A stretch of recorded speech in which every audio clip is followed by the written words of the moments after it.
Oke, Assalamualaikum warahmatullahi wabarakatuh.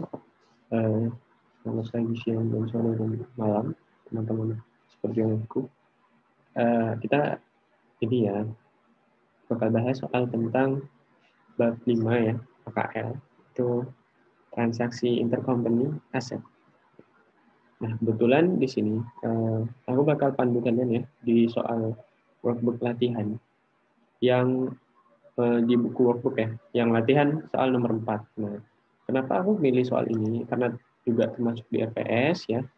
Nah, soal ini tuh cukup unik. Kenapa? Karena seperti di soal ya, kita baca, P meroleh kendali atas S dengan memegang 75% kepemilikan S pada 10 Januari 2017. Nah, pada 3 Januari 2018, S menjual peralatan ke P seharga 200 juta. Nah, peralatan tersebut diestimasi masih mempunyai masa manfaat 4 tahun dan book value. Nah, book value itu saat dijual itu masih 220. Nah, di sini udah dikasih tahu nih book value-nya. Nah, apa yang diminta itu adalah buatlah jurnal eliminasi terkait transaksi peralatan yang digunakan yang pada tahun 2018 dengan menggunakan dan 2019 dengan menggunakan metode ekuitas. Oke. Asumsinya itu tahun 2019 itu peralatan masih digunakan, berarti ini di tahun 2019 ya. Nah, teman-teman ingat kalau biasanya kita kemarin ya itu kan materinya selalu gain ya, baik land maupun non depreciable maupun depreciable itu kan gain terus. Nah, gimana kalau kondisinya itu ini loss? Kenapa loss? Nah, karena kan harga book value-nya itu 220 ya. Nah, sedangkan harga jualnya ya, harga jual itu 200. Nah, ini kan berarti ada loss ya. Ada loss besar 20 ya kan? Nah, ada loss. Nah, kalau loss gimana nih? Nah, kita bakal bahas ya. Nah, teman-teman pertama yang kita harus lakukan karena ini soalnya juga simpel namun perlu diperhatikan ya. Yang pertama adalah kita perlu untuk yang paling penting adalah ini ya. Kita ngasih keterangan di kepemilikan ya. Yang pertama itu adalah P ya. P itu kan ada 75% ya. Berarti kan NCI-nya 25%. Nah, harus diingat ya teman-teman, transaksi ini ya tadi kan si S itu menjual ya. Nah, menjual ke P berarti di sini adalah transaksi upstream. Nah, kenapa penting banget kita harus tahu porsi NCI karena ini ya ada hubungan ya, transaksi upstreamnya ini. Kan berarti ada bagian 25% itu untuk si NCI-nya.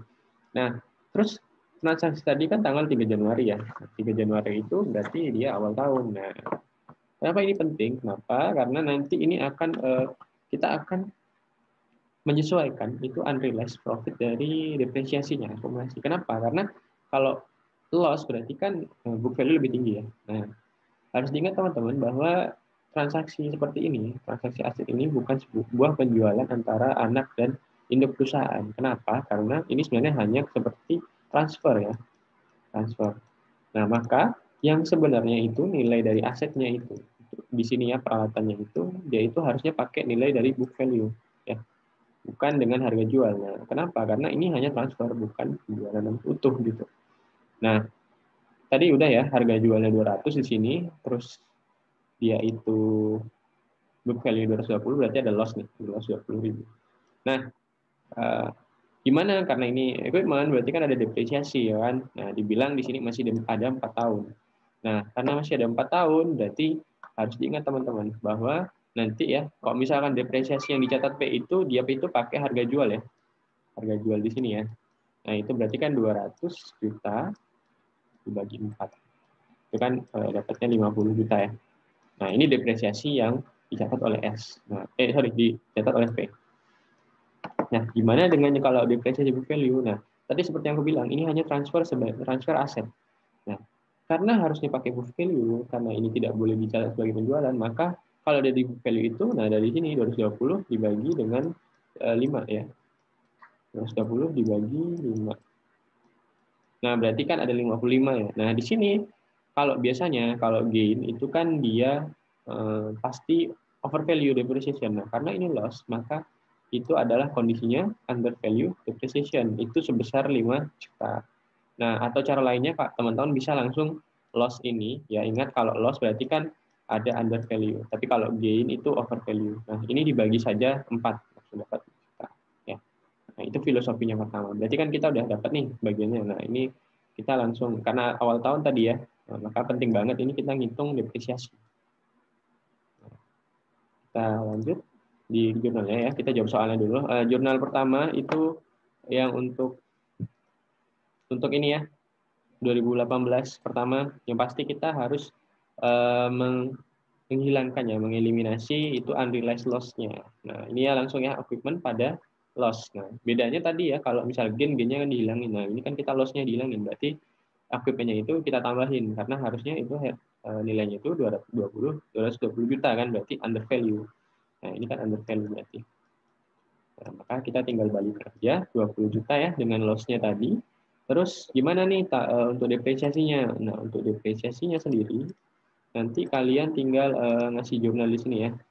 Ini ada under value depreciation, itu langsung depreciation expense ya pada accumulated depreciation, karena ingat ya teman-teman, kalau misalkan di sini ya itu tadi kan under value depreciation, berarti kan depresiasinya kurang saji ya. Jadi kita perlu untuk menambah depresiasi itu sebesar 5 juta ini ya. Nah, sebesar 5 juta ini. Nah, berarti nambah juga akumulasinya. Nah, gimana tahun 2019?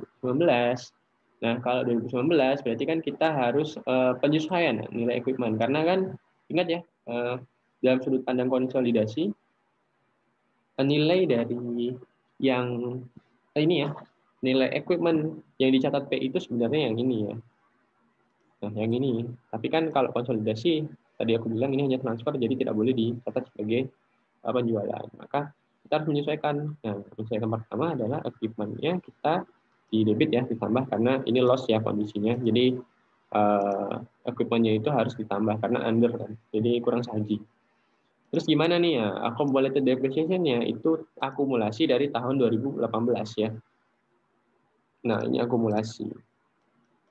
Nah, akumulasi ini nanti tinggal ambil dari tahun 2018 saja, berarti kan 5 juta ya, 5 juta di sini. Nah, sisanya 15 gimana? Nah, ingat ya teman-teman, ini transaksi upstream. Nah, transaksi upstream berarti ada investment dan NCI-nya. Nah, gimana tuh cara nentuinnya? Gampang ya. Kalian berarti kan selisih 20 dikurang ini dapat 15 ya. Nah, berarti kan 20 ini dikurang sama 15. Nah, kalau P berarti kan dia proporsinya 75%, berarti kan tinggal 0,75% dikali 15 juta dapat 11 juta 250.